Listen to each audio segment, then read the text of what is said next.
Welcome back to my channel. তো দেখছেন সকালে কাজ শুরু হয়ে গিয়েছে। তো এখানে দুটো গাড়ি আজ রেডি হয়ে যাবে, কাল কালারে পড়বে। বাকি এদিকে রিপেয়ারিং গাড়ির কাজ চলছে। এখানে টোটোর স্টিয়ারিং লাগানো হচ্ছে।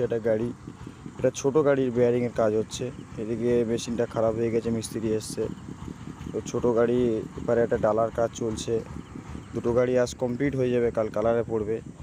তো এটা 1115 ইঞ্জিনের গাড়ি। দুটো এদিকে কাজ চলছে, দুটো সব হাইড্রোলিক। তো এখন কুইলেন ঢালা হচ্ছে, স্টার্ট হবে কিছুক্ষণ পর। তো গাড়িটা চালিয়ে চেক হয়ে যাবে রাত্রে, কারণ কাল কালারে পড়বে। কারণ ঈদের আগে গাড়িগুলো ছাড়তে হবে, ঈদের আগে 3টে গাড়ি ছাড়তে হবে। তো এদিকে রাতে কাজ চলছে, এখন চলবে। তো এটা ছোটো গাড়িটা যাবে ক্যানিং। তো এদিকে 1115 দুটো গাড়ি আমাদের, একটা জামতলায় যাবে আর একটা আমার বাড়ির পাশে গাড়ি। তো গাড়ির কাজ মণ্ডল ইঞ্জিনিয়ারিং কেমন কি লাগছে কমেন্ট করে জানাবেন।